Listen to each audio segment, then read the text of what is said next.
श्री राम जय राम जय जय राम। श्री राम जय राम जय जय राम।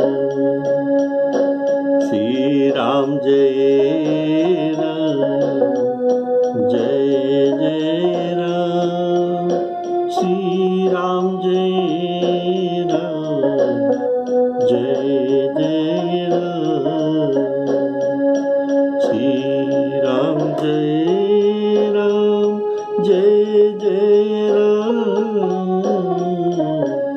श्री राम जय राम जय जय राम। श्याम रामचंद्र की जय। हमारे आदरणीय श्रोताओं को सप्रेम राम राम कहते हुए आज का राम कथा आपके सामने परिवेशन कर रहा हूँ। कर्णपट में सादर सुनिए। आपने सुना था श्री राम जी लखन जी सहित सबरी जी के आश्रम में पहुंचते हैं। तब सबरी जी ने उनको कंदमूल फल अत्यंत स्वादिष्ट सुरस खाने के लिए दिया। वहाँ राम जी का फल खाने का लिखा गया है, लेकिन इस दुआ में लखन जी का फल खाना लिखा नहीं गया। बोले श्यावर रामचंद्र की जय। कंदमूल फल सुरसती दिए राम कहुआनी। प्रेम सहित प्रभु खाए बारंबार बखानी। बारंबार बखानी, जितना बार ये ग्रास लेते हैं उतनी बार कम से कम फलों की प्रशंसा कर रही है। बोले श्यावर रामचंद्र की जय। तो जो कहते हैं हमारे गोस्वामी जी यह तो लिखा नहीं, सबरी जी ने श्री राम जी को जूठे फल खिलाया।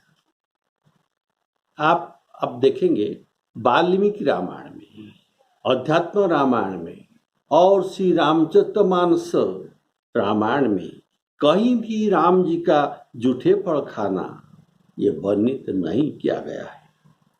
लेकिन भक्तमाण में अवश्य ये प्रसंग आते हैं। सबरी ने वो जूठे फल भगवान को खिलाया। लेकिन इस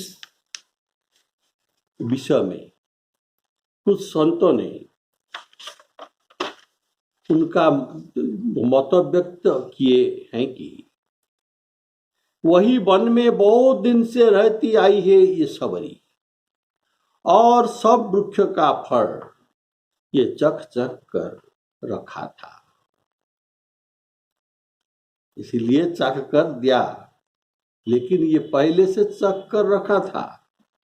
यदि वह मीठा होता तो उसके बेर लाकर रखती थी और वही प्रभु को खिलाए। सबरी श्री राम जी को राजकुमार मानती नहीं थी, उनको ये भगवान मानती थी। और इतना दिन ये मतंग ऋषि के सेवा में रही, उनके आश्रम में, और ऋषियों के गण में रही, ऋषियों की सेवा भी की। क्या वह कभी मर्यादा पुरुषोत्तम श्री राम जी को, जिनको ये भगवान समझते हैं, उन्हें ये झूठे फल दे सकती थी? ये कदापि नहीं। और भी जिस हाथ में बेर खाए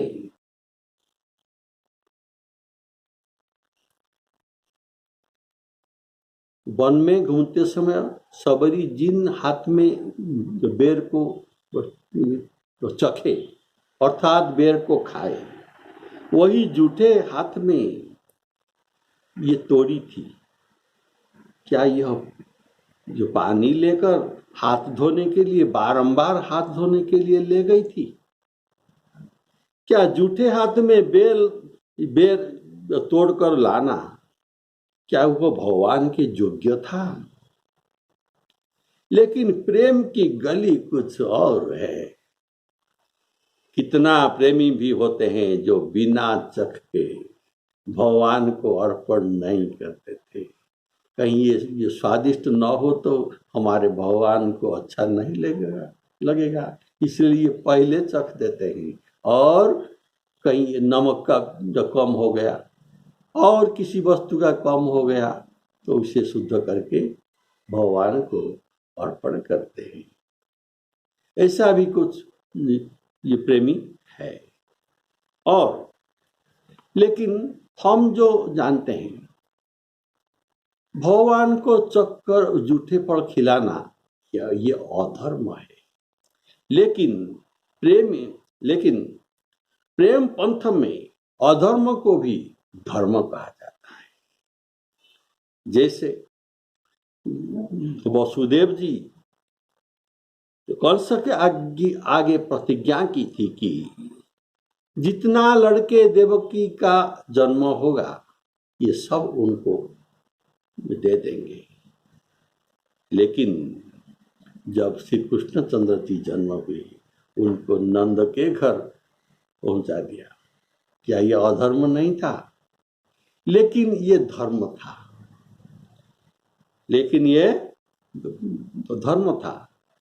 ये अधर्म को भी धर्म तो कहा गया। बोलिए सियावर रामचंद्र की जय। इसका समाधान करके जो गोस्वामी जी ये जूठे फल खिलाया या नहीं खिलाया, इसका ये गोस्वामी जी नहीं लिखते हैं। तो ये सब शास्त्रों का मत रखने के लिए भगवान को सुरस फल खिला दिए। सबर के द्वारा अत्यंत रसयुक्त फल खिला दिए। कंदमूल फल सुरसती दिए राम कहुआनी, प्रेम सहित प्रभु खाए बारंबार बखानी।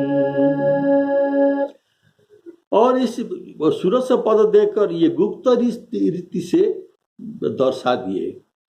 सभी का मत यहाँ ठीक है। प्रभु में सबरी का भगवान समझते थे, लेकिन उनका वात्सल्य भाव था।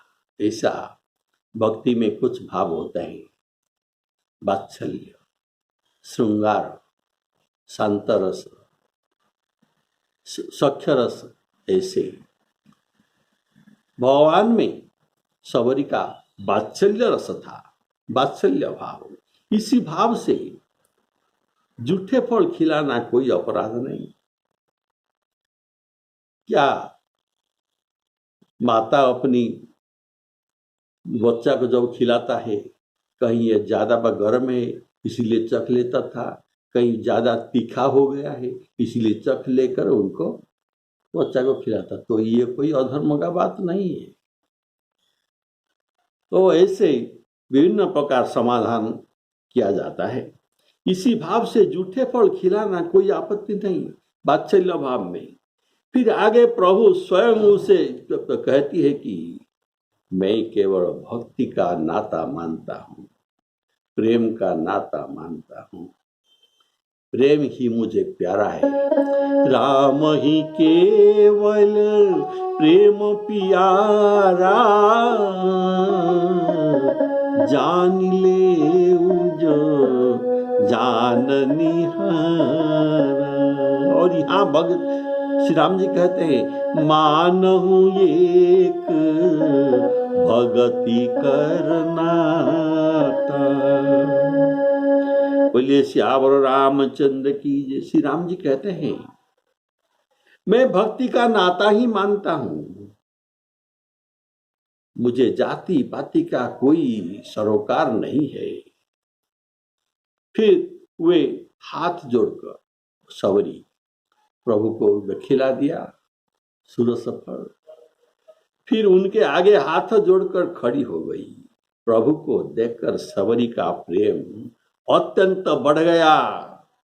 कहा, हे प्रभु, मैं किस प्रकार आपकी स्तुति कर सकूं? मैं तो अधम जाति का हूं, मैं बड़ी ही जड़ बुद्धि वाली हूं।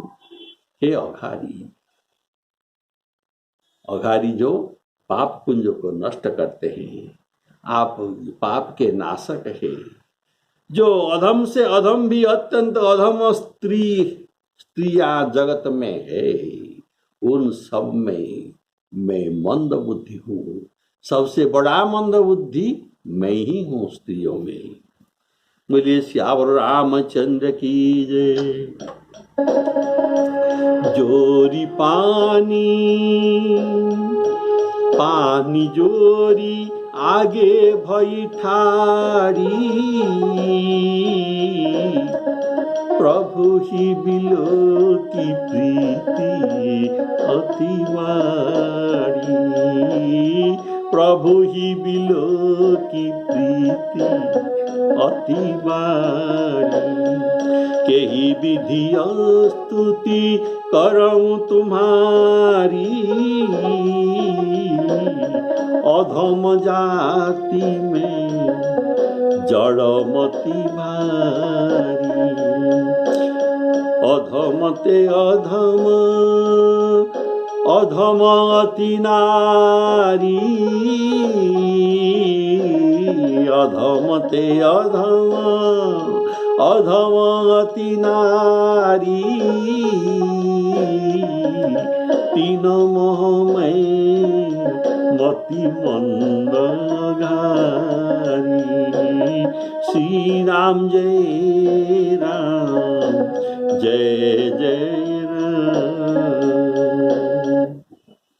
पानी जोरी आगे भई ठाड़ी, इसका भाव है वह जो खड़ी हुई, अर्थात बैठे बैठे प्रभु को खिला रही थी, अभी प्रभु के आगे खड़ी हो गई हाथ जोड़कर। जब ये भोजन कर चुके तब हाथ जोड़कर खड़ी हो गई। पहले तो उनकी प्रीति बढ़ी थी, अब केवल प्रभु के दर्शन में लगे, प्रभु के दर्शन में लगे। इससे प्रीति सवरी का अधिक और अधिक बढ़ गई। प्रभु को नैवेद्य अर्पण करने के बाद स्तुति तो करना चाहिए। इसलिए तो कहते हैं कि ही विधि स्तुति करऊं तुम्हारी। किस प्रकार आपकी मैं स्तुति करूं? स्तुति करने की सामर्थ्य विद्या पढ़ने से होती है, और मैं तो अधम हूं, विद्या पढ़ने का अधिकारी भी नहीं हूं। मेरी बुद्धि केवल जड़ नहीं, मेरी बुद्धि केवल जड़ नहीं, ये भारी जड़ है, अत्यंत जड़ है। इसलिए आप अपनी कृपा से ही प्रसन्न होइए। प्रभु, आप अपनी कृपा से ही मुझ पर प्रसन्न होइए। अध्यात्म रामायण में ये बात आते हैं, स्तोतुं न जाने, किस तरह स्तुति आपके करूं ये मुझको मालूम नहीं। स्तोतुं न जाने देवेश किं करोमि, कैसे आपका स्तुति कर सकूं? तो प्रसीद में मेरे ऊपर कृपा कीजिए। आप तो कृपा करके मेरे ऊपर प्रसन्न होइए। बोलिए सियावर रामचंद्र की जय। सबरी कहता है, अधम ते अधम, अधम से अधम, अधम अति नारी। इसका भाव है वह जाति से अधम, ये पहले कह चुकी थी। क्या कही थी? अधम जाति में जड़मति भारी। मैं भील की जाति, अर्थात ये भील की जाति ऐसा है, जासु छाव छुई ले सींचा, इनका छाव छुई ले सींचा। और मैं वर्णाधम हूं, वर्ण में अधम हूं, जाति से अधम हूं। मैं जे वर्णाधम, गोस्वामी जी लिखते हैं उत्तरकांड में, वर्णाधम का कौन कौन जाति है? जे वर्णाधम तेली कुम्हारा, जे वर्णाधम तेली कुम्हारा, स्वपच की रात कोल कलवारा। ऐसे कही गई तो मैं वर्ण में अधम हूं। अब कहती है कि अधम से भी अधम स्त्री हूं, अर्थात मैं अति अधम हूं। अति अधम कहने का भाव, स्त्रियां स्वभाव से ही अधम मानी जाती है। मैं सब स्त्रियों से बढ़कर अधम हूं और मतिमंद अघारी, ये कहने का भाव, अर्थात मैं पापिनी भी हूं, लेकिन मैं कहां खड़ी हूं? आपके आगे जो पाप पुंज हारी, आपके आगे मैं खड़ी हूं। अहल्या प्रभु के आगे शाप मुक्त होकर तो कही थी, मैं नारी पावन प्रभु जग पावन, मैं नारी पावन प्रभु जग पावन, पाही पाही शरण ही आई।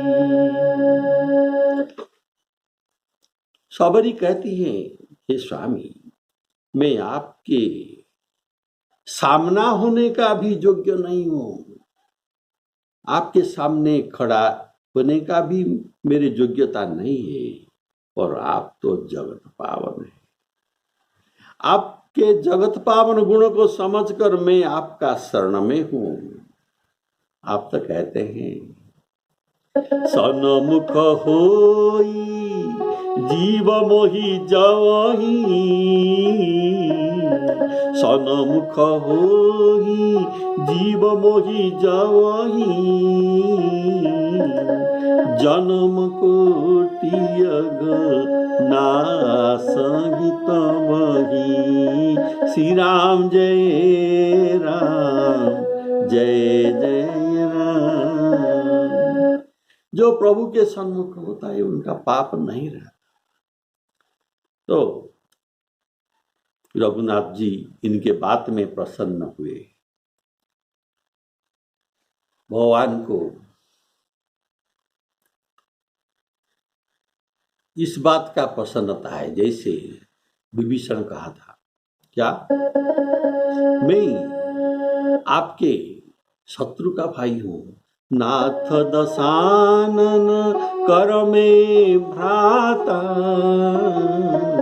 निशिचर वंश जन्म सुरता, सहज पाप प्रिय तामस देहा, जथा उल्लू कही तम परनेहा। श्रवण सुजस सुनियायु प्रभु भंजन भव भीर,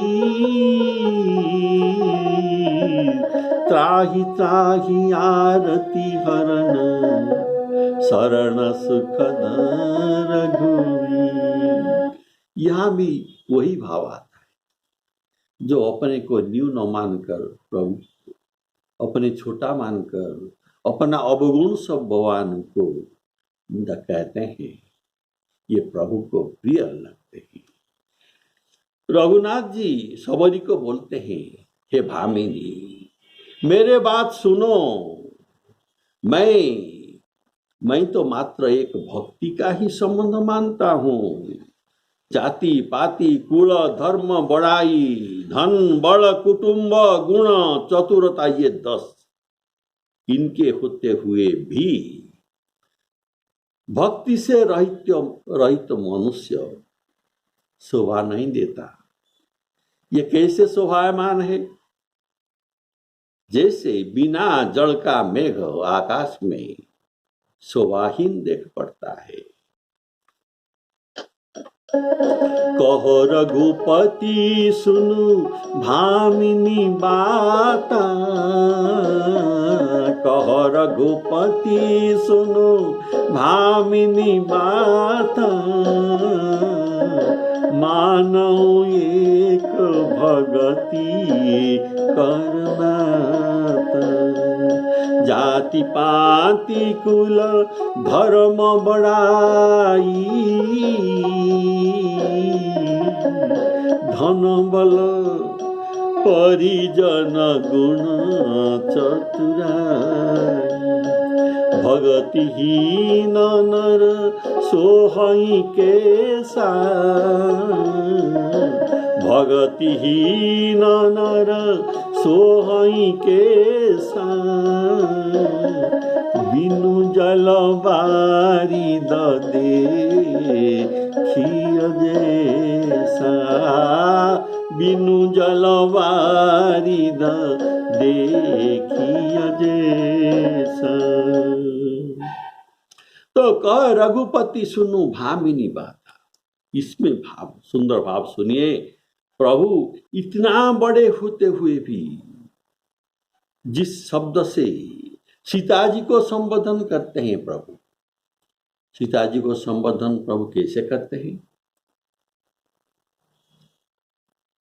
सब विधि भामिनी भवन भलाई। हे भामिनी, सब प्रकार से तुमको घर में रहना उचित है, भलाई है इसमें, तो उनको भामिनी संबोधन करते हैं। भामिनी का शब्द इस भामिनी शब्द का शब्द जो सीता जी के लिए प्रयोग भगवान किया है, ये सबरी को भी कहते हैं तुम भामिनी हो। भामिनी का अर्थ है दीप्तिमती, दीप्ति, भामिनी जिनके पास दीप्ति है, तेज है, ये भामिनी कहा जाता है। तो भामिनी का शब्द है दीप्तिमती हो और अत्यंत सुंदरी हो, इसको भामिनी कहा जाता है। इस प्रसंग में प्रभु के मुख से 3 बार भामिनी शब्द का उच्चारण हुआ है। अब इस पर प्रश्न होगा कि क्या सबरी का शरीर सौंदर्य युक्त था? कदापि नहीं, सौंदर्य युक्त नहीं था। और क्या उसकी शरीर के सौंदर्य को लक्ष्य करके प्रभु ने भामिनी संबोधन किया है? इसका उत्तर भी है कदापि नहीं। तो क्या उत्तर होगा? इसका उत्तर है, भगवान कहे हैं, मानव एक भगति कर नाता। भक्ति के संपर्क में ये उनको सुंदर शरीर कहते हैं। इनका चेहरा का सुंदरता को ये पसंद नहीं करते। ये जाति पाति कुल धर्म बड़ाई, कितना धनी हो, कितना विद्या पढ़ी हो, इस बात का ये ध्यान नहीं देते। ये देखते हैं इसमें कितना भक्ति है। जितना भक्ति है ये उतना सुंदरता है। तो भगवान ने कहा मानव एक भगति करनाता, और भक्तिहीन सब गुणों से जो भूषित मनुष्य ये कैसा शोभायमान है। देखिए बिंजल बादल देखिए जैसा, आकाश में जैसे बिना पानी के मेघ शोभायमान होता है, ऐसे ही उनका शोभा। भगतिहीन नर सोहनि केसा, बिनु जल बारिद देखिय जैसा। जिसको प्रेमा भक्ति का रमणीयता है, जिसमें प्रेमा भक्ति का रमणीयता है, रमणीयता अर्थात तो सुंदरता है, वह कुरूप होने पर भी भगवान के दृष्टि में ये अत्यंत सुंदर ही है। कारण मानव एक भगति करनाता, अर्थात भक्त छोड़ मैं उनकी भी अर्थात उक्त मैं और भी नाता नहीं मानता। भक्ति को छोड़कर मुझे और किसी नाता का पसंद नहीं। बोलिए श्यावर, इसलिए इनको सुंदरी भी कहा गया। देखिए और एक बात, गोस्वामी जी बालकांड में वंदना करते हैं कपिपति रीच, कपिपति अर्थात जाम्बवान, नहीं कपिपति सुग्रीव, रीचपति व जाम्बवान। कपिपति रीच निशाचर राजा, राक्षस राज विभीषण, अंगदादि जे की समाजा, बंदौ सबके चरण सुहाए।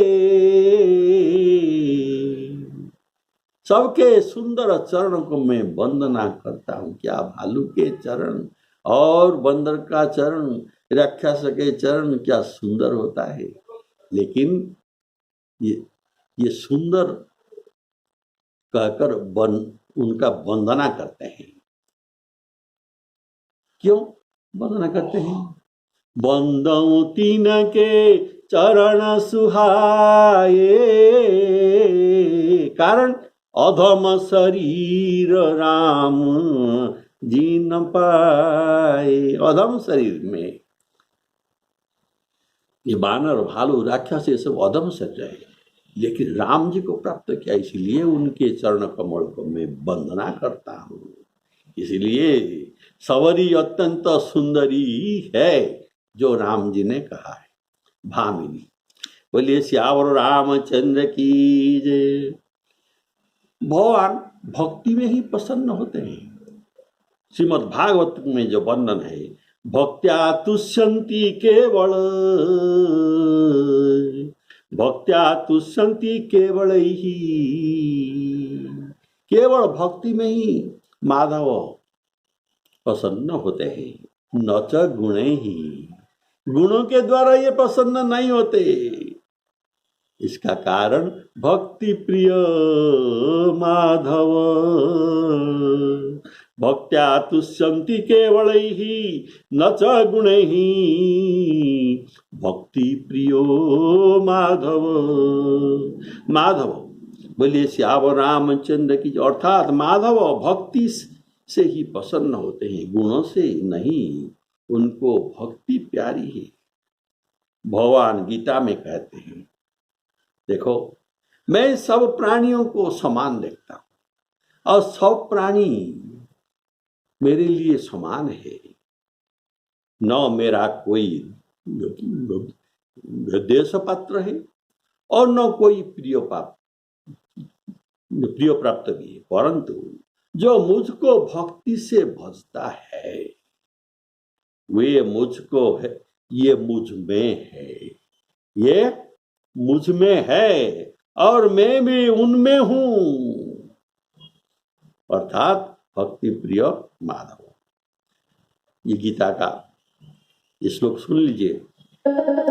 समोहं सर्वभूतेषु न मे द्वेष्यस्ति न प्रिय जे भजन्ति तु मां भक्त्या मयि ते तेषु चाप्यहं मयि ते मैं उनमें और तेषु चाप्यहं वो भी उन तो मुझ में है। बोलिए श्यावर रामचंद्र की जय। और भगवान कहते हैं भगति ही नर सोहई के सा बिनु जल बारिद देखियो जैसा। श्री राम जय जय राम। इसमें सुंदर भाव सुनिए। उपरोक्त जो 10 नाते जाति पाति गुण धर्म बढ़ाई धन बल परिजन गुण चतुराई, ये जो 10 गुण बा नाते जो वर्णन किया गया है, ये बिना जल वाले बादल है। ये सब बिना जल वाले बादल है। तो भक्ति तो जल क्या है? जल है भक्ति। बिनु जल बादल केवल देखने भर की है। बिनु जल बादल जो आकाश में स्वच्छ मेघ दिखाई देता है लेकिन वर्षा तो नहीं, ये है बिनु जल बादल। तो ये बिनु जल बादल केवल देखने में ही है, उसमें कुछ कार्य वो नहीं हो सकता। पुनः जल विहीन मेघों को बारिद कहना उचित भी नहीं है। तो क्या कहना है? ये जलविहीन मेघ जो हम आकाश में ये धला मेघ देखते हैं, सफेद मेघ देखते हैं, उसको तो अगर मेघ नहीं कहे तो क्या कहेंगे? इसका नाम है अभ्र। इसका नाम है, उनको अभ्र कहा जाता है। वह देखने में सुंदर शुभ्र वर्ण होता है, पर उसे हमारे सस्य को, ये सस्य का उत्पत्ति व वृद्धि नहीं कर सकती। इससे हमारे सस्य का वृद्धि या उत्पत्ति नहीं होती। बारिद काला होने पर ये पृथ्वी को सुजला सुफला और सस्य श्यामलांग कर देती है। बिना जल वाले मेघ खेती का नाश करती है। बिना जल वाले मेघ खेती का नाश करती है। कैसे? तो ये जब बिना जल वाले मेघ आकाश में रहता है तब वृक्षों में फूल फल नहीं रहता, ये सब झड़ जाता है,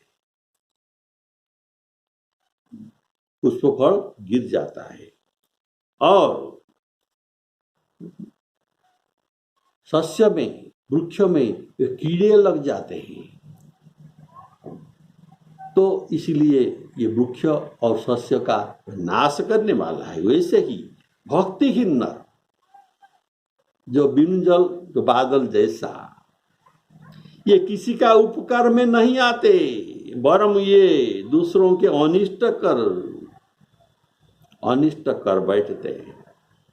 उपरोक्त जो 10 गुण का 10 गुण बनाते गिनाए गए, ये सब भक्ति का बाधक है।